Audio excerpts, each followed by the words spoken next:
Here we go. Hot Rod's blazing topic. It's your boy Hot Rod here, back with another one. Here with another episode. Today I got a special guest, Gil Parker. How you doing, brother? I'm good, man. Man, thanks for coming on. I appreciate you. You know, I mean, Gil Parker is someone, actually was a teacher in my high school. I didn't have classes with, well, he was called Mr. Parker in high school when I went to Del Valle, but he was someone that had classes with. I knew a lot of students, a lot of friends who actually had class with him, and he was I would say a neighbor in my school. Literally, he was teaching class next door to my teacher, Mr. Dunaway, who taught math as well. So I always see Gil Parker. Of course, I see him online on social media. I see him recently also on another podcast episode with another set of people, a set of twins that went to my school too as well. And y'all definitely was wrapping it up, but that's what we're here to do today too now, right? Yeah. So we're going to definitely tell the viewers a little about yourself. Once again, guys, don't forget, like and subscribe. It's always the same cliche, but, you know, that's how your channel grows, guys. So please definitely do like and subscribe. Tap the notification bell. And, all right, well, Akil, definitely tell, people a little about your background, who you are. So, like Rodney was saying, I've been a high school math teacher for 18 years. I currently teach as an adjunct at Cheney University, and I've also recently, not recently, I started my company in 2017. My company is All This Math, and we are a educational services company, but we focus on mathematics, and we offer private tutoring, group tutoring, and we also have a YouTube channel. Called All This Math. So you can go to YouTube, and right after if you're not already subscribed to his YouTube channel, after you subscribe to his YouTube channel, then go over to All This Math. All This Math. Yo, type that in into the search bar. Type in All This Math and go ahead and subscribe. It's basically free math tutoring, because what I'm really trying to do is, push this idea that math is really for the streets. Because tutoring is cool, and I tutor a lot of people, and it's valuable work. It's actually invaluable work, but I really want to, democratize mathematics instruction, and I want to make math available to everybody. As long as you got Wi-Fi, as long as you got an internet connection, as long as you got data on your phone, even if you don't got Wi-Fi. So, you get the same top tier quality math instructional lessons, from my YouTube channel. You might see some videos on there with me and my daughter, or one of my other children on there, because the channel is not really just for children and for students. Right. I'm really trying to start, I'm starting a movement where I'm educating parents on how to do the math that they either never learned back in the day or that they forgot back in the day for the reason so that they can help their own children with the math homework. So the videos also cater to the parents as well. Parents, grandparents, uncles, aunts, big cousins, any old heads on the block, whatever, because I think that's important. I think that we have to start to value mathematics more than we typically do. And we should be able to learn it in our communities, because school, in my assessment, we have to reorient ourselves in terms of how we view school. Schools should become places of practice as opposed to the primary location for primary education, right? We should be able to go to school and practice trigonometry that we've already learned either in our house or on our block from some elder, or in a rec center, or, on a corner if it's warm outside. Because, that's how we learn so many things in our neighborhood and among our people already anyway. And then we go to school and we practice those things. Like if you roll dice in the bathroom, you usually don't learn how to roll dice in school. You already learned it in your community. You just go to school because you say, okay, I'm trying to make some money. So, we're going to play pity pat, or we're going to play cards. But I learned at home. But I bring my deck of cards to school so I can make money in school. But that's a skill that I already knew, but I'm just using it and practicing it when I'm at school. So I think mathematics should be the same way. So that's really, what I'm trying to do. I'm trying to really change how we view mathematics, how we think about mathematics. I'm trying to show the relevancy of mathematics. And yeah, so that's a little bit about me. I'm building up my YouTube channel. I have my first book coming out next month entitled How to Use All This Math, Volume 1. It's really a guidebook for parents and, elders and community members to be able to show them how to take everyday activities that they do anyway, whether it's riding in a car, whether it's making a sandwich in the kitchen, whatever you're doing already.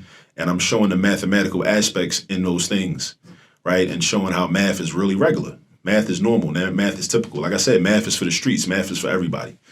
Typically the way it's taught is in a way where you would think that math is only for a select group of people, like as if it's exclusive, right? But it's really not. It shouldn't really be exclusive, ideally. It should really be something that everybody can tap into and everybody can use. But we as teachers, we have to do a better job of showing people the relevance of it. And a lot of times we don't do that good of a job. I know a lot of times early in my career, I didn't do a good job showing how relevant math was, to really everything that we do. You know what I'm saying? So yeah, that's just a little bit about my background, all this math, my teaching background, and yeah, another thing that's very important that informs my practice is the fact that I'm a father. I'm a father of 3, and I want another reason that the YouTube channel is so important to me is because, and why I want to appeal to parents is because I never feel the anxiety about my children's math homework that a lot of parents feel. And that's a real thing, right? It causes a lot of stress in the household. We joke about it, but that's a real thing though. You see the social media memes about, if Johnny has 3 apples, right? People make jokes about that, right?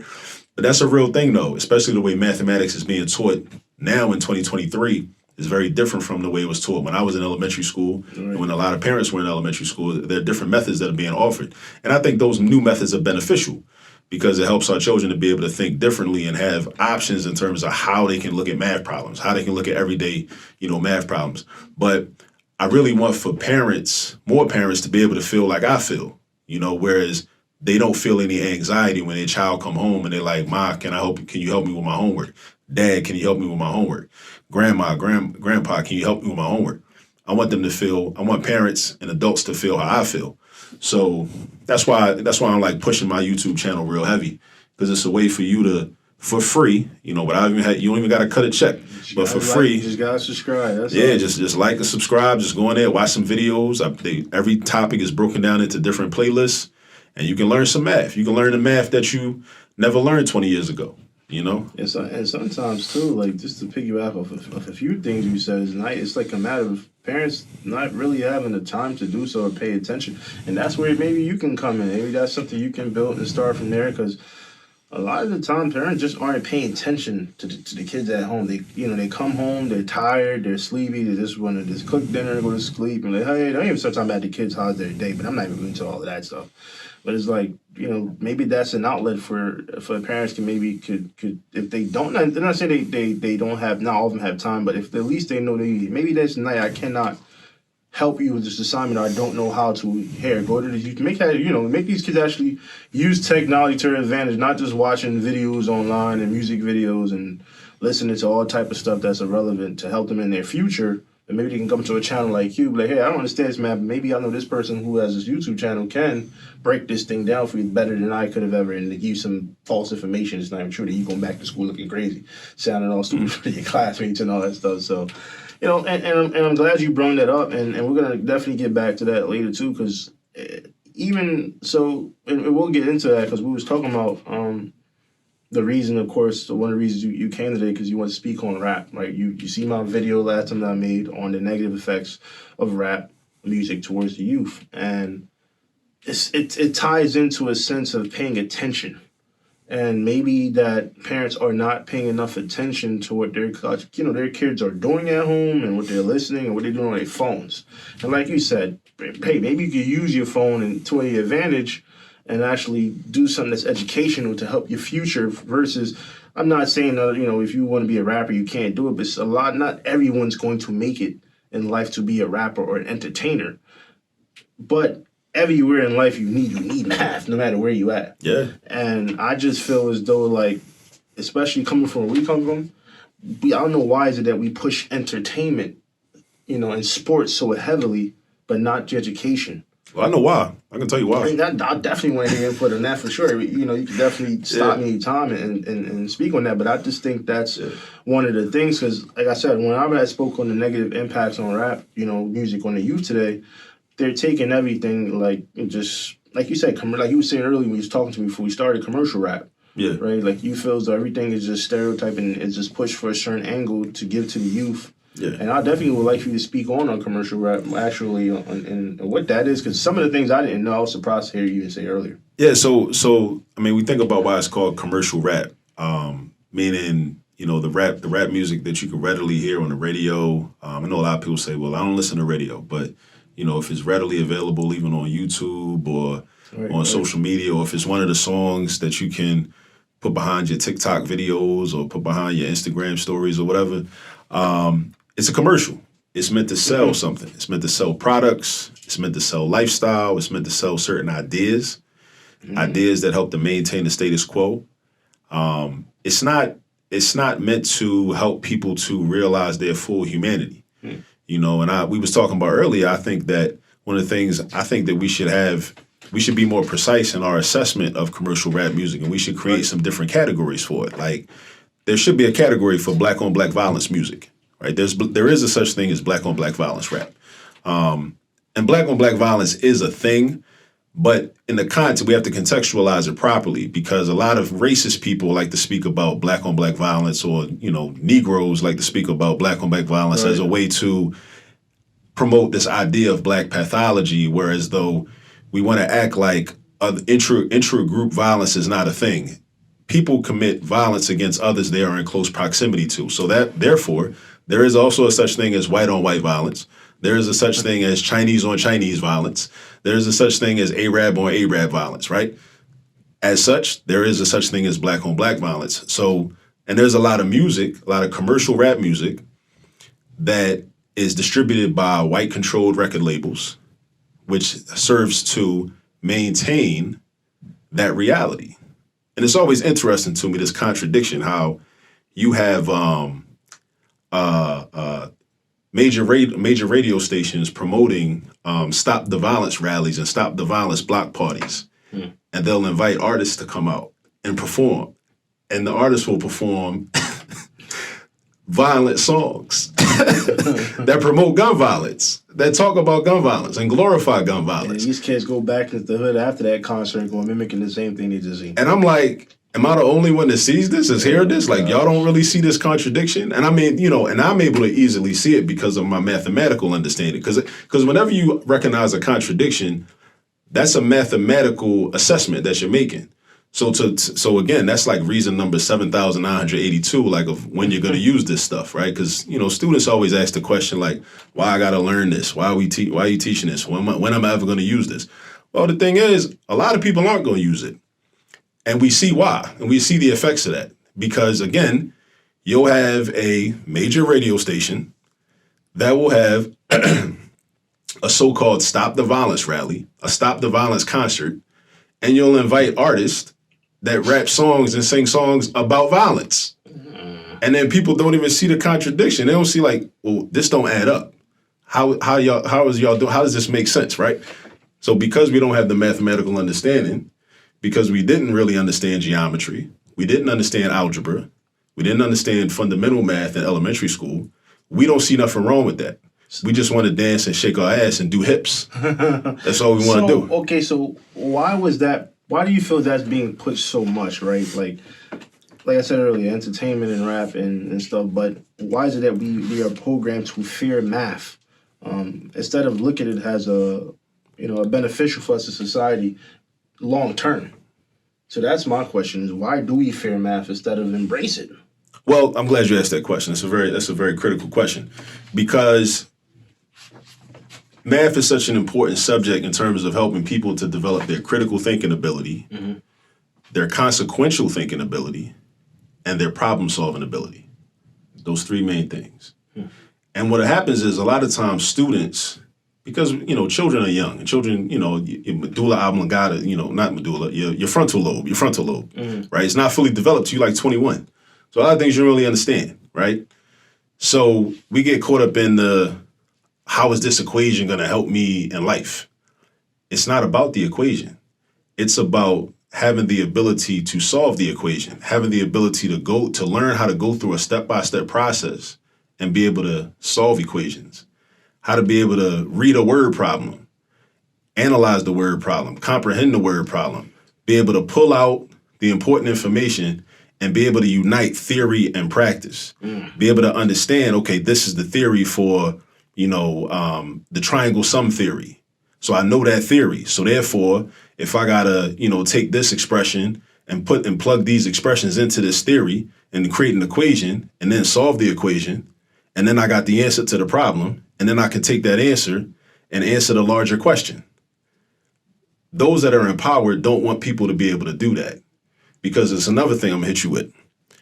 I talk about this all the time because it needs to be talked about. There's a Latin term called cui bono. Cui bono means who benefits. This is something that we always have to think about. In this society, in the current type of system we live in, there's winners, right? Right. But there's always going to be losers. In order for there to be winners, there's got to be losers. So when there's a problem, like if I have a problem, my problem is a problem for me, but it's not a problem for everybody. For somebody, my problem is a benefit. So think about what happens if I'm able to solve my problem. Once I solve my problem, now that person that was benefiting from me having that problem, now they have a problem because now they lose their benefit. And again, so me even understanding that, and people that understand that, that's mathematical thinking. That comes from, solving a whole lot of equations, doing work with exponents, just being training your brain to think mathematically. So these are the things we got to think about. So this is why you have to be programmed to fear math, to hate math, to believe in the propaganda that math is irrelevant. Because as long as you do that, you disqualify yourself from the rip. So it makes it easier for those that are in control and in power to maintain their power and maintain their control. The 1%. Because you don't even think that you could compete, because you're saying like, well, and math is connected to everything else. So it's like, okay. And the thing is, this kind of ties in also. I've thought about this a lot very recently. I think we should redefine the acronym STEM. So you're familiar with STEM, right? Science, technology, engineering, mathematics. Yeah. I think we should redefine that, because that implies that there's an equality between science, technology, engineering, and mathematics. When in fact, mathematics is really the predecessor, the precursor to science, technology, and engineering. Because you need to be strong in mathematics in order to and apply those skills to science, to technology, to engineering. So it's not really like I could do science or I could do math. I could do technology or I could do math. I could do engineering or I could do math. We really should have like M-STEAM. So to me, it's interesting you said, because I believe I spoke about this in a previous episode in Trade versus Degree that I was having with someone before. And that was always my question. Like, it's like you either got to learn, the degree route, as well as say, or the trade route. But why don't schools combine both? Like, what is the problem that, like, even what you're saying with financial literacy, why aren't we learning financial literacy until we get to college a lot of the times? Why can't we take some of those trade courses or some of those college courses in middle school and high school? Why do we have to wait till, and not everybody goes to college to learn these things? You got to learn it on your own. There's some of the things I learned by just researching on my own. I took the time to literally sit down and say, I'm not going to be lazy. Let me learn this and understand this, what it's supposed to be. Because I need this in life. But why wasn't we taught these things ahead of time, like financial literacy? Why do we have to wait until we, postgraduate high school to learn these things instead of learning high school? So what do you think, as far as the educational system, what needs to really be changed for us to, especially in our community, for us to, get a better understanding for the things that can benefit us in the future? What needs to be changed? Yes. I think that the only real solution is for Black people to start their own independent institutions. Because these people that control these schools, they're never going to change them. Because they've never been different. They've always been like this. People talk about like failure rates and dropout rates, but if you do the research, you realize that, well, in 1950, there were similar failure rates and dropout rates. So it's like it hasn't changed. It's meant for, in order for, see, we live in a capitalist system. Mm-hmm. So in a capitalist system, you got to have basically an underclass. You got to have somebody to shit on. You gotta have somebody. You gotta have a group of people, and a lot of people to do the shit work that nobody wants to do. So dig this, right? If you need people to do shit work, right? Right. If you need people to say, you know what? If you need people to go to jail because you own a private prison, you need people that's going to go out there that probably aren't that smart, and they're going to try to become criminals, and they're going to get caught anyway. And plus, like nowadays, it ain't really about being smart because there's cameras everywhere. Right. So they know what everybody's doing. You can't hide nothing. And then people be like texting information about like when they go like, you know, do transactions, and everything is recorded, right? Facts. So you need people to go that route so you can lock them up. Police officers can get overtime, right? So that they can feed their families, right? All these things, again, like I said, my problem is somebody else's benefit. Right. My benefit may be somebody else's problem. So we need all these things. So all these things serve to maintain the status quo in the society. So if I taught you like math, for example, if you're a young boy, you're in 11th grade and you're taking pre-calculus, and then you know you're going to 12th grade and you're about to take calculus, you're college bound. So then it's like you would never probably, like the words college ain't for me would probably never enter into your vocabulary because now you're like, okay, well, I'm already taking calculus in 12th grade. So when I go to college, I could study engineering. So that's something that I also think about, like when we have the conversation about trade school versus degree, I think we have to have a more robust conversation or more precise conversation about that. Because when we talk about degrees, often we deal with the lowest common denominator, right? We have to look at like what degree. Because there are people that get certain degrees and it's difficult for them to find employment. Oh, I know. But then there are also certain people that get certain degrees and they have no problem finding employment. Like I don't know too many people that have computer science degrees, engineering degrees. You know, notice this, all those degrees where you got to take a whole lot of math classes. Because some people go to again, it's due to programming. Because of our programming about math, we've been programmed to fear math from day one, from early in school, right? It's in the media, it's in TV shows, it's everywhere around us, right? We hear adults saying they hated math and they never did good at math. And that plays a trick on us too, because you look at these adults and you're like, well, he's got a nice house. He drives a nice car. He's not good at math. So maybe I could have a nice house and a nice car and have nice clothes and I don't need math either. But you don't know their backstory. Right?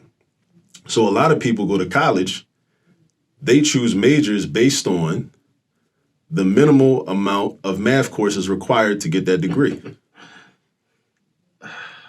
This is what happens. It's programming. Math is easy if somebody teaches it to you. And then that's another game. You got a lot of teachers that really aren't qualified to teach math, right? They might know a little bit of math. I'll put myself out there. When I first started teaching, I wasn't an education major. I was a finance major. I worked in that area for a year. Wasn't a good fit for me. I was about to get fired, but then I resigned. You know, I worked out a deal where I resigned so I wouldn't have a termination on my record with the federal government. And then I ended up becoming a substitute teacher first. I had a strong math background, but I didn't know how to teach math. It was on-the-job training. A lot of teachers are in that position. I'm much better now. Like I look at how the amount of math that I know now, not just the amount of math I know, but my pedagogy, my ability to teach it now. And I look back like 15, 18 years ago, like I was like, I almost feel like I didn't know shit. And it's unfortunate because there's so many classrooms, you know, with teachers that are ill prepared. So that's another problem. But again, it's all to maintain the status quo. Because if those that control the society, when I say they, I mean those that control the society. The elite. If they wanted for black kids in the hood to be able to learn math effectively and to be confident in their mathematical ability, that's not hard to do. You know, you could promote that. You know, it could be promoted. And and that's why and that's the thing that's concerning because people can argue, well, there's black universities like Howard and stuff like that, but I'm talking about like, for example, like that's why I love and respect LeBron James for his I Promise Academy, and is in his home state because it kind of gives you it seems like it gives a little bit blend of everything, of a trade and degree where you get hands-on experience if you want, and also you get literacy books and stuff like that. You can learn that route too as well. If you were just chasing a degree. But it's like you get both hands-on, not just reading something and learning about it, but actually having a hands-on experience of using tools. So when you go into the real world, post-high school graduation, you already use those tools, and I think maybe it's if you're saying entertainers or whatever athletes, and from our community, maybe that's something I think it's important to look into, building more high schools for just minority students. In particular, blacks, of course, I'm saying, but and just minorities in general. You can then help teach these things and not have no way, because like you said, not everyone graduates and goes straight into college. Some people literally just go into the world trying to figure it out, and then not, like you said, they're ill-advised and not prepared because they had professors and teachers who were not qualified to teach these things, teaching them. And now they were misled, into the real world and realized, damn, there's a lot of things I did not know about, like you're telling me tonight. Mm-hmm. So that's interesting. And I'm glad that you're starting a channel. Definitely let people know again, where's this channel at. So YouTube, All This Math. Just go ahead and type in All This Math on YouTube. Okay, I'm gonna definitely drop the link too as well for y'all in the episode. And then you said on Instagram, you can give people Instagram where they can hit you. All This Math. Everything is All This Math. TikTok, Instagram, Facebook. Everything is All This Math. And you also do tutoring too as well. Private tutoring, group tutoring. Also educational consulting. I do professional development for teachers. If there are any teachers listening, any school principals listening, I do all of that. You can benefit from the mistakes that I've made throughout my career. So I know best practices because I've done it all. And I had to realize that too, like that, because I've been teaching at Cheney for the last 4 years. At Cheney for the last 4 years. Prior to that, I was teaching at LaSalle. Okay. So I've been an adjunct professor teaching math methods courses. So I've basically been charged with teaching education majors, those that are aspiring to become classroom teachers, how to teach math. So, I realize I'm basically doing a professional development, every time I go to class and every time I prepare for those classes. It's professional development. I'm letting them know, how to teach, what not to do, not only what to do, but what not to do or what may work, what may not work, some things for them to think about. Because oftentimes, that's another thing too, teacher preparation programs are often ineffective for a lot of people, especially in terms of like preparing young teachers, brand new teachers for what's actually going to happen in the classroom. Because a lot of times the textbooks don't talk about that. Or they'll find out when they do their student teaching. They throw the old damn textbooks away. That's what we need to start for. So the thing is, I think the textbooks have value. They're just, the curriculum is limited because you need the textbooks, but you need more than that though. Like they need to, we need the New Testament instead of just the Old Testament. In other words, they got to know what's actually going to happen. When it goes down, and what they're dealing with. When they go into a lot of the schools, especially if you're teaching in the inner city, because our people have been through a lot. We're still dealing with the vestiges of chattel slavery. What do you mean? Well, so chattel slavery, right? That it's like to put it mildly, it was a traumatic experience for our people, right? So that we've never been fully healed from that. We've never been repaired from that. Because after chattel slavery, we go into sharecropping and convict leasing. Okay. Then after that, there's Jim Crow. And then there's the Jim Crow South. And then there's the Civil Rights Movement. Right. And one of the games that public education plays is this, like you talked about whitewashing. They frame it in a way that, the Civil Rights Movement was like the Super Bowl. Black people won. And then we went to Disney World afterwards, and then everything was great. We never won. Like after the Civil Rights Movement ends, so to speak, then there's a Black Power movement that was developing. Right. But then people started getting murdered. People started, getting put in prison. There's still political prisoners to this day. Like shout out to Imam Jamil Al-Amin, who's still a political prisoner to this day. Rochelle McGee. Imam Jamil Al-Amin, formerly known as H. Rap Brown. I highly recommend his autobiography to anybody that's watching this. His autobiography is called Die Nigger Die. It's a great book on political analysis of America. I read that book. That book changed my life. It helped me to see America really for what it was as a black man and to understand it better. And a lot of things I'm talking about tonight come from me reading books like that. So H. Rap Brown, He ran with Kwame Ture, formerly Stokely Carmichael from Trinidad, who went to Howard and was a member of Student Nonviolent Coordinating Committee in the 1960s. They ran together, and these brothers was like rock stars, So I'm also convinced, we talked about commercial rap.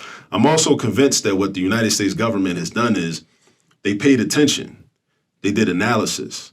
They paid attention to the civil rights movement. They paid attention to the Black Power movement. And they said, they watched these brothers and these sisters too. And they said, look how they're able to captivate audiences. Look how they're able to move the crowd. So they said, we have to create a vehicle where the people can feel that way, the way that they felt, that the people in those audiences felt when Kwame Ture was speaking, when H. Rap Brown was speaking, when Malcolm X was speaking, when King was speaking. We got to create a vehicle, create a tool where the people can feel that way, but at the same time, we can't give them that type of content. We got to give them a different type of content.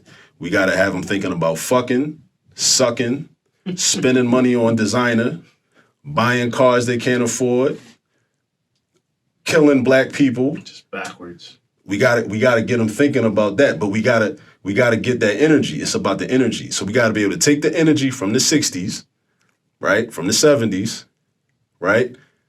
But we got to change the message behind it. Because people want to feel good. It's human. It's human nature. So I'm convinced that the government was paying attention.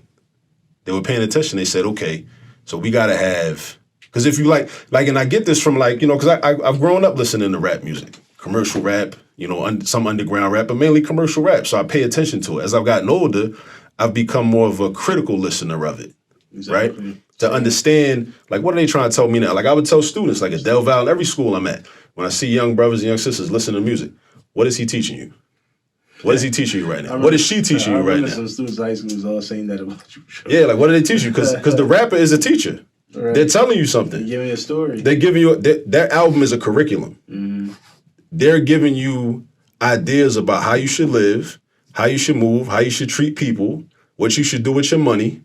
You talk about financial literacy. Mm-hmm. Again, contradictions, mathematical thinking. The same rappers that talk about, supporting black business, our dollars don't circulate in the black community. They're the same rappers that will make a whole album promoting designer brands from Europeans. So if you promote designer brands from Europeans constantly, then how can you then talk about supporting black business? Exactly. You're contradicting yourself. And again, we're human beings. We all have contradictions. I got contradictions, right? Too. But at least you got to admit to your contradictions, right? It's everyone's, especially seems like be a puppet, to be honest. That's just what it is. You got to feed to the master, and whatever the master says, you got to just put it out there. And I'm not gonna get into all that before I get my damn page shut down. But I can go into that days and days and days. But yeah, man, everything you said was true, and it's sad to see that that's the state we're in. And that's part of the message I was pushing too. When I did that episode on negative effects on rap, because I feel that we're just learning things that do not benefit us, instead of things that we should be listening to help us, for not just ourselves, our families and generations to come. I mean, you talk about financial literacy, things you should have learned, even like real estate. Some of these things you're not learning until afterwards. You should have been learning about these in economics class, right? Being able to write a checkbook and all this other stuff. But listen, this is what I want you to take away from this episode, is that it's not crazy that we don't learn that, because that helps to maintain the status quo. Because again, winners and losers. There are people, like in finance, you have predators and you have prey, right? Think about the things you learn in a typical financial literacy course. Budgeting. Why is it beneficial to pay your bills on time? Why shouldn't you go to payday lenders, right? Why shouldn't you go to a check cashing place? Why should you get a bank account instead of going to a check cashing place? And banks are not our friends either. No. Banks are evil, right? But think about what happens when there's again, what's a problem for you is a benefit for somebody else. When you don't pay your credit, you take out their credit card. You get the credit card, right? You run it up, right? You don't pay it on time. What happens? Interest, Debt. Right? Who benefits from interest? This is basically accounting. The bank wants that. The bank doesn't want people that's going to pay it on I time. had that first experience when I had my first. I was 18 in college. First go around. Had That's a what Wells they do. Fargo credit card. They set up there at the table. They set up there at the table. They give you a little like water bottle. Blew that thing in not even a month. That $1,000 was gone. So I'm saying, so if you didn't pay it back, right? That's a problem for you, but that's a benefit for them. Long term. Yeah. So that's why they can't teach you financial literacy. They can't teach you. Like, think about Frederick Douglass. Like, think about the term literacy, the ability to understand a language, right? Shout out to Frederick Douglass too. Frederick Douglass. Knowledge will make a man unfit to be a slave. The white man, when his so-called owner sent him to Baltimore, where I grew up at, right, to work for, I think it was like his brother, Master Auld was his name. Mm-hmm. His wife was in there. He came home. His wife in there trying to teach young Frederick Douglass how to read. He started snapping on her like, what the fuck is you doing? You can't teach him how to read. He's a slave. Mm-hmm. If you teach him how to read, he'll be no use to himself. He won't be able to perform his function as a slave. Knowledge makes you unfit to be a slave. So therefore, like, if you have the knowledge of these things, classic one. I can't take advantage of you. Mm-hmm. I need to take advantage of you. If I'm a large corporation, I need to take advantage of you, especially black people. I need to take advantage of black people, right? So if I'm a large corporation, I'm like, I need to take advantage of black people. I can't teach y'all nothing. I'm not going to teach y'all nothing. And a lot of banks, and peep this, a lot of banks that do financial literacy, they're going to give you just enough financial literacy so that you'll open up an account with them. Then you open up the account with them, and then you get the credit card with them. And then you run the credit card up, and then you carry the balance, and then they get interest off of you. So they gave you just enough information just so they could exploit you with a smile and a handshake. And then here's another thing. If you don't have the critical thinking because you didn't understand math, and you didn't pay attention in math class, you won't know that they're not your friend because they're going to smile at you. They're going to shake your hand. They're going to give you a water bottle with the name of their bank on it. Maybe a keychain. You know, maybe a pop socket to put on the back of your phone. Right? When you're sitting there watching YouTube, you know what I'm saying? Making your TikToks or whatever. That's what they're going to do. You know? But you mentioned something, but you made me think of something earlier. In terms of commercial rap, I do think that there's a way that we can repurpose it. But how though? You got to know history though. You got to know history in order to repurpose it, right? So I think about this song comes to mind. It's a lot of songs like this, right? So with my understanding of certain aspects of our history, we was talking about the Haitian Revolution earlier, right? Mm-hmm. I remember that song. Remember I woke up in a new Bugatti? Yeah. What Future say on the hook? I come looking for you with Haitians, right? Mm-hmm. To the typical person, they like, oh, okay, all right, whatever. You know, when I hear that, I'm thinking about Dessalines killing the French, killing the British, killing the Spanish, standing up like, no, we're not about to be slaves no more. And this is going to be our island. This is about to be our nation. That's what I think about. But I'm rare. I think about that because I read The Irritated Genie by Jacob Carruthers, which outlines Revolutionary War that ended in 1804. Right. From 1791 to 1804. 13 years they was rocking. Right? That's something you're not going to learn about in school because that's a war where black people won. They can't teach you about, situations where black people won, where black people were organized and actually defeated Europeans. They will never teach you about that. Mm-hmm. You know? But this the game they'll play though. Watch this though. If they admit that black people won, watch how slick they are, right? They'll say, oh, well, these Haitians were influenced by the French Revolution.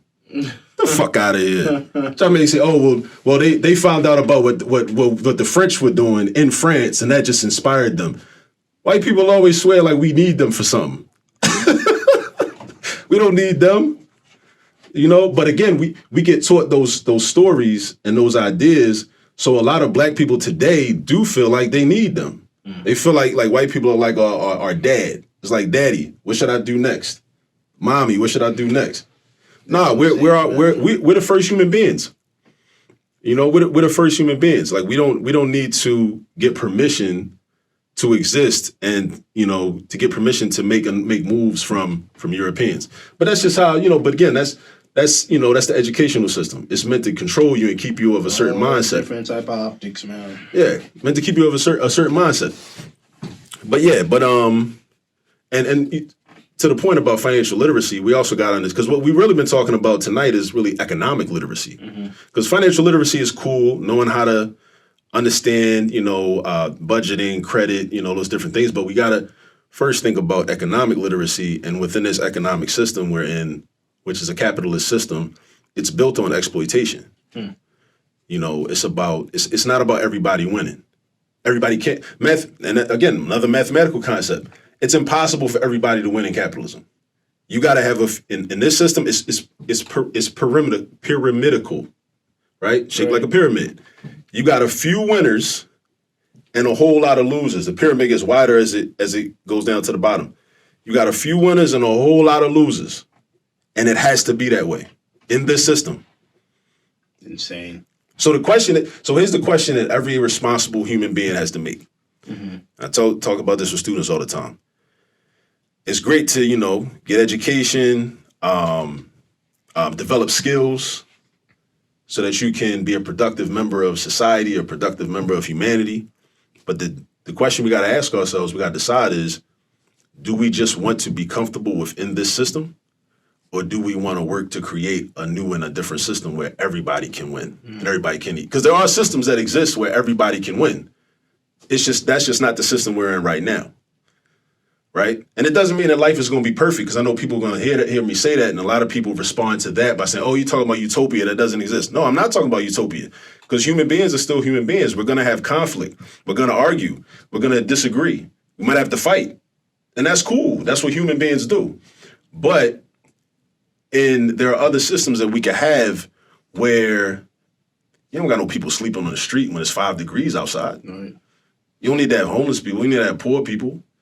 You know what I'm saying? Like, you don't got to have, just people. Everybody can have what they need. Their basic necessities can be met. That's facts, man. That's some of the things that's frustrating, because it's like we all know the information and what needs to be done and changed to make these things happen, but all it takes is just one. One person, and hey, maybe you might be that one in the future. You might start that, but we got to organize though. We got to definitely. So it can start with one, but one person has to become two. I think we just got to flip and change that mindset too, though, and really, I'm not saying unerase everything you learn and know, but at least be willing to give your mind a fresh start. Yeah. Can I say something else about that? Sure. You just triggered a thought just now. So again, back to commercial rap. How commercial rap helps to maintain the status quo. Think about all of the rap that has come out with the theme of, in the last 5 to 10 years, the theme of fuck these niggas, fuck these bitches, I don't trust nobody, I don't fuck with these people. Okay, you had a negative experience. You might have been traumatized by that. Okay, somebody did you dirty, somebody betrayed you. Okay, your environment. Cool. It happens, right? But when you constantly tell young people and adults to not trust nobody, how can you organize with people? You can never organize with people when you don't trust people. Yeah. When you don't trust people, you'll never organize with nobody, especially not black people, because really what that music says is like, don't trust niggas. So don't trust black people. That's what that music is telling us to do. And it's subconscious. It seeps into our subconscious. Yeah, because we might see that then, that black entrepreneur that we want to, somebody's telling us we should give that a chance, but yet we hesitate because we go back to that thing that's been driven into our mind over and over and over. Right, because that's in our psyche. It's embedded within our psyche. So that because we constantly listen to that music, right? And it helps to maintain the status quo. So then what happens is when income tax checks come out, instead of people can say, you know what, somebody might come up with a good idea. Like, you know what? We should develop a shopping center. It's just something small. Shopping center's not hard to do. So we're not talking about a hospital or a school. Those are more loftier goals maybe. But a shopping center. We're gonna find 100 people. We're each gonna put up $1,000. It's $100,000. But nah, I don't fuck with y'all. I don't trust y'all. in the minute one thing goes bad, and it's and you don't know that those people aren't trustworthy. Yeah. Yet at the same time, you have other groups that aren't socialized that way necessarily, and think this too, like among Europeans. Europeans hate each other. We know. You took world history, right? Yeah. Even in the world history that isn't really fully valid, and there's really a lot of mythology, a lot of European mythology about how great they are, really. Yeah. That's all it really is. But the French hate the British hate the Spanish hate the Dutch. They hate each other. The British really but what they will do is they will unite against us, though, because they're like, listen, we got to put our differences to the side because we can't have them rise up. Because we need to control the continent of Africa because that's where most of the world's resources are. And we got to control these African people from the continent and African people of African descent throughout the globe and throughout the diaspora. We got to control all of them, right? We got to do that. So we got to put our differences to the side and come together in terms of that. We can still dislike each other, but we have a common goal. And these, people of African descent, these are our common enemy. So we got to be able to do that. So what I'm saying is like, but with us, a lot of us, not all of us, we get programmed by the commercial rap music, and the rappers are paid handsomely in order to maintain this type of thinking. They're paid very well. They're able to live very comfortably and lavishly at our expense. Media propaganda. Yeah, it's done at our expense. Yeah. And then we're also trained to say, well, you know what? We should be happy for them and proud of them because they're wealthy. But we don't think about, well, what did they have to do to get that wealth? Yeah, what do they do to give back a lot of the times? You don't. Let me not get there. But at the same time, here's another thing. We always have to look at, like in The Wizard of Oz, the man behind the green curtain. Who was the owner or the CEO or the president of the record label? Who are the white men that are having the private meetings in the boardrooms making these decisions that are handpicking these black men and black women to go out and know which type of demographic maintain who they are, but I ain't about to have a Kanye West moment here. Okay, because I ain't trying to. Well, we can just call it. We just say European. Or the Europeans. We know the Europe. These are Europeans. Exactly. These Europeans because and again, I have to be balanced in my critique because the commercial rapper. They're responsible because they're grown men and women. They should be held accountable, but they're pawns. They're pawns. They're pawns. They're not even that important. It's just to the greater grand scheme of things. It's the people behind the scenes that are in control of these multi-billion dollar entertainment conglomerates that are making these decisions. So these are things we got to think about. But we can only think about these things if we know how to think critically. And again, it brings us back to math. So when you understand math and you go through the process of solving math problems from start to finish, it trains your brain to think a certain way. So that's why you have to be programmed to hate math, fear math, think math is irrelevant, so you'll never even try. You're going to sit in class and just zone out. You sit in class and take your phone out and be on TikTok or just be on the gram. Or when you speak with your college advisor or whatever and you scroll into the classes to see what class you got to pick out, you look at math and you trying to avoid that. Exactly. Hell. I mean, that's wild, man. You'll pick every other class before you have to choose that math. Because we're programmed. Yeah, it's a fair. That's the programming. Yeah. Dig this. Speaking of the rappers, right? We always talk about, not just rappers, but athletes too. We always talk about contracts, how people get jerked. I got jerked. I didn't understand my contract. I didn't know how to read the contract. Okay? But specifically, what did you not know how to read? Did you not know how to read the words that were in English? I would argue that you probably knew how to read the words that were in English, but what we got to understand is this too. Every contract is a big math word problem. That's all any business contract is.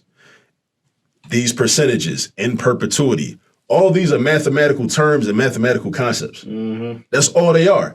So if you don't understand mathematics, that's why you get jerked.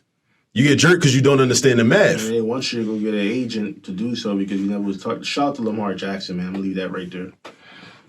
And you don't know how to do the math. You don't know how to understand the math. Math is a language, just like English is a language, just like Kiswahili is a language, just like Yoruba is a language. Mathematics is a language. If you don't know the language of mathematics, you're always going to get jerked in a contract. You always going to be. Like I got an idea for a program where we teach reading by using credit card contracts. The fine print of the credit cards. The fine print on the credit card bill. Where they talk about like how the minimum payment is calculated, the average daily balance method. Take some time one day and like read through that. Like it's all equations. It's formulas and equations. That's all of it. But see, we talk about financial literacy, and this is what I was saying. Like, one of the things I wanted to talk about when I came on was how even when we talk about financial literacy, math is the foundation of financial literacy. So when people get serious about financial literacy, and that's why this is another thing. A lot of people, you'll hear them say, well, you know, like to your point is valid. I think that you should learn certain things about in regards of financial literacy in school. That would be nice. My hope, you know, I'm not very optimistic about that, but it would be nice. But some people will go so far as to say we should replace Algebra 2 with financial literacy. That's not a good solution. You know why? Because in order to really embrace financial literacy and be able to like roll your sleeves up and get your hands dirty, take out a pen or a pencil and actually do some calculations and understand your own personal finances, you got to know algebra. So if you get rid of the Algebra 2, it's like, all right, you know what? Let's say we do that, right? Because sometimes, you know, in order to examine whether an idea is a quality idea, you got to say, all right, let's assume that we did that. We get rid of Algebra 2. Now we have financial literacy. All right. So let's learn how to calculate how much your average daily, your balance should be at the end of this month when you spent this month, and this is your APR, and this is, you know, there's this other information that's available to us as well. Oh, how are we gonna do that? Oh, we got to use this formula. Oh, what are we gonna do with that formula? Oh, we're gonna put the information in the formula and solve this equation. How we do that? Oh, we got to do algebra. Oh, I thought we got rid of algebra. I thought this was financial literacy. You need algebra in order to utilize and develop financial literacy. You can't escape the math. Yeah. So people want to escape the math because they had negative experiences when they were in elementary and middle and high school. Mm-hmm. But you can't escape the math. And that's, you know, and again, it's part of the programming. It's part of the programming. So with this channel that you're gonna have, are you just gonna start in particular to one genre? Or are you gonna go like thoroughly from the beginning, like, you know, algebra, geometry? Like, are you having specific classes you're gonna be teaching, or are you like various with everything? So it varies. So I have different playlists where I break the math down by topic. So I have a lot of geometry videos. I have a lot of different algebra topics. I have statistics and calculus. I'm light on statistics and calculus right now, but one of my goals for the summer is to really beef up my statistics and calculus content, because a lot of people need that. You know, if you talk to, you know, you see this, probably might have saw this on social media, like when people say like name the one class that almost made you cry in college, and they always say stats, right? And I understand it because stats is a lot of it's really algebra, right? A lot of formulas. The problem with stats is you have to be able to interpret the problem and know when to apply which equation and which formula. Mm-hmm. So it's really an issue of it's a difficult class to teach, and a lot of people don't teach it well, I think, and because it's about conceptual. Yeah. It's about conceptual understanding. Because the math is easy, the algebra is easy, but it's about knowing what to use, though. Man, I mean, I'm looking at that now, doing using Google Analytics and stats and all that stuff. You're like, damn, this is for real. Yeah.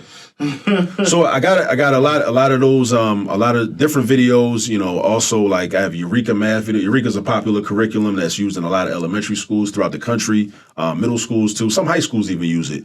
So, and again, like I said earlier, it's also for parents, because I want parents to be able to, you know, provide that homework help. So when the child comes home with that so-called new math, which is, I always say in the air quotes, because it's not really new math. It's just a different way of, you know, of problem solving, you know, a different way of arriving at the answer I didn't learn. Like I learned long division 35 years ago.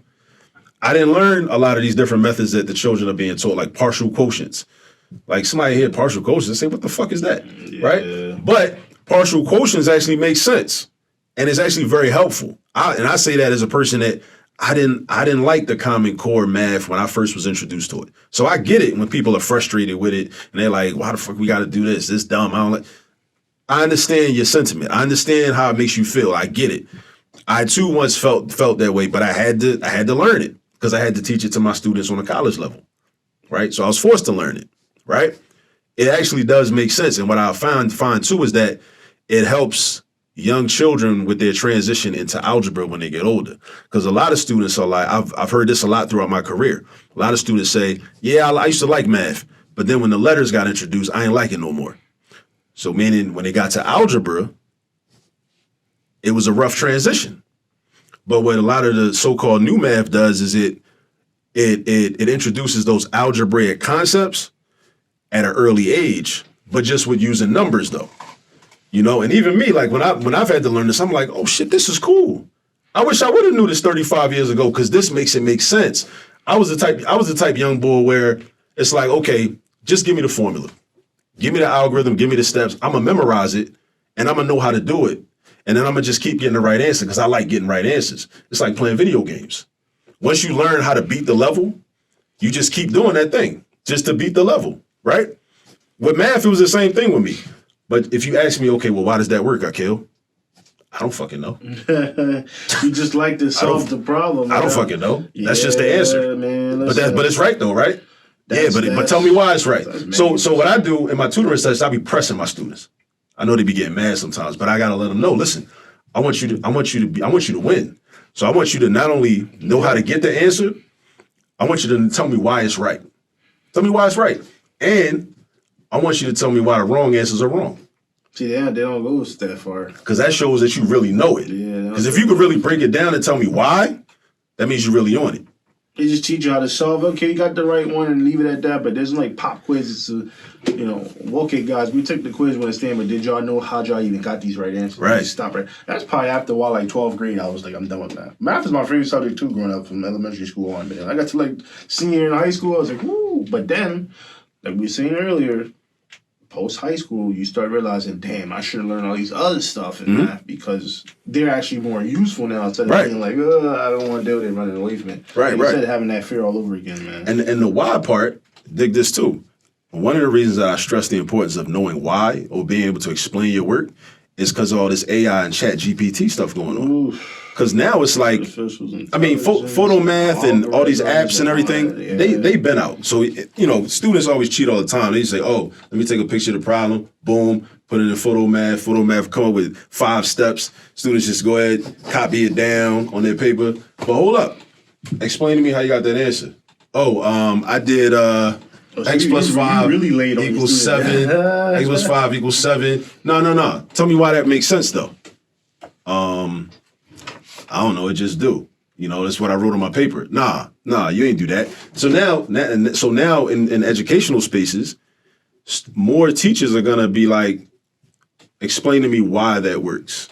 Because Chat GPT will do a whole paper for you. It'll do all these math problems for you, but it won't teach you the information. It won't teach you and provide you with the ability to be able to explain why it makes sense. So I always want students to know why it makes sense. Because plus, if you know why it makes sense, then it'll be easier for you to remember the steps when it's time for you to do another problem. Plus, that's just good practice, like being able to substantiate your claims. It helped like geometry. I mentioned geometry earlier.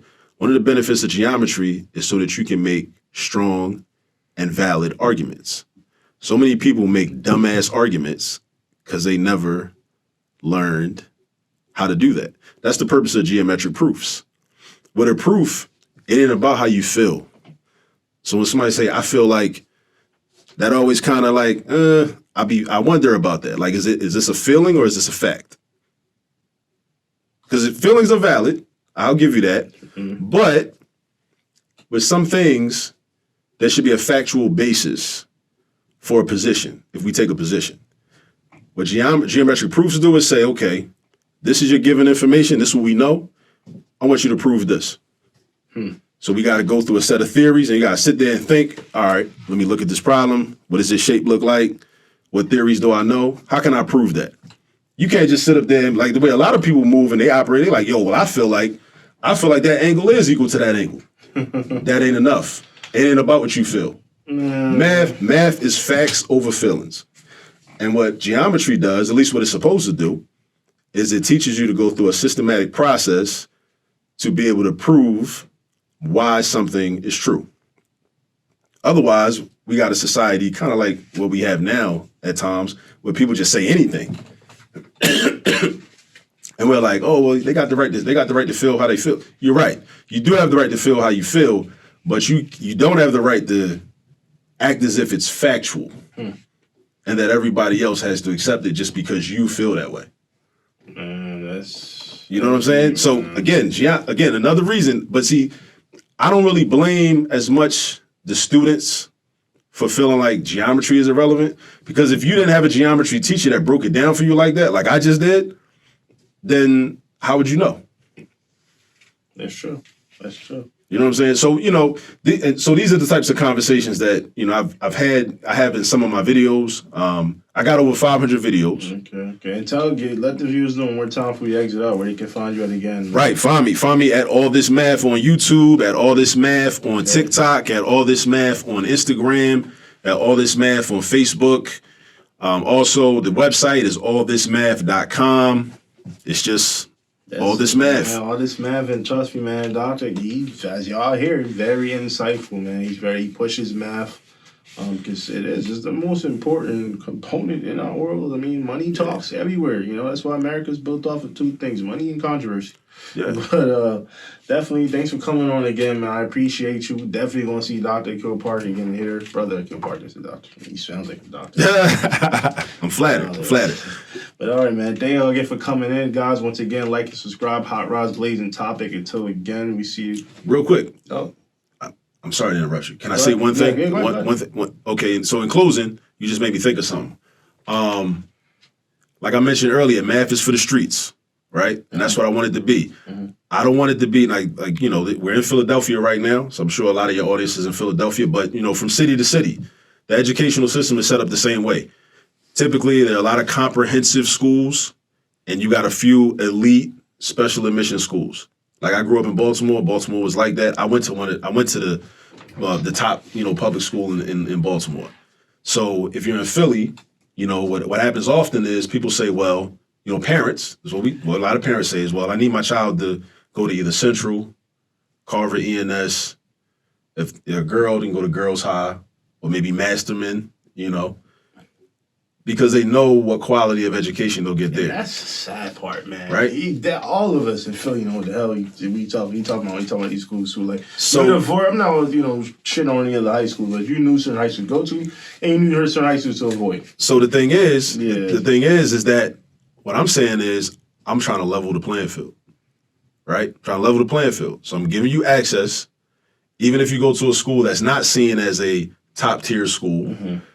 If you go to a school where you don't have a math teacher because the math teacher transferred to another school or quit, and you got a revolving door of substitute teachers every day, right? Or a sub comes in, is there for like a week, 2 weeks, and then they say, I've had enough. Or they use a history teacher within the school to teach math who doesn't know math. Right. And they're coming their own set of structures, and it had nothing to do with what you learned from your own teacher. It's just, and the thing is, the reason why that will be acceptable is because in that school, the mayor don't send their daughter or their son to that school. The city council members don't send their daughter or their son to that school. Mm-mm. Nobody that works as a vice president for one of these large corporations down in Center City, they don't send their kids to that school. Those people have the pull to be able to say, nah, y'all got to get y'all shit together, right? Parents in the hood don't have as much pull, don't have as much power. So what I'm saying is some people fight with schools. And I'm like, okay, that has value. That's not my fight, though. My fight is I'm going to create content and create a resource where we can make the school irrelevant. So if your child is not learning math in school, all right, they can learn math on my YouTube channel. That's what we want, man. Just saying, parents, please pay attention at home. It's self-reliance. This is what I learned from studying Malcolm X. I'm not trying to say you don't hold kids and stuff accountable, but as a parent, that is in large your responsibility to help guide that kid to a lot of things he may not know into this world. And by the time he realizes and knows, he's asking the parent, well, damn, why you ain't telling me and teach me all of this? The parent sadly didn't know where to go. And that's what we got Brother Akil Parker for, man. Thank you. Thank you for coming on. You definitely come on again, man, guys. Thanks for having me, bro. I'm gonna shout out all his and put it on the episode, all his pages to follow. I'll definitely give you the links for all of them so you can follow this brother, man, because he knows a lot and he's willing to teach, man. He just wants to see us go. I want to see us win. I want black people to win. There we go. Like in the Haitian Revolution. Yeah, like in the Haitian Revolution. Yeah, Sac passe. Shout out to the Haitians. Yeah. Yeah. All right, man. Hot Rod's leaving the top of the game, y'all. I'm out.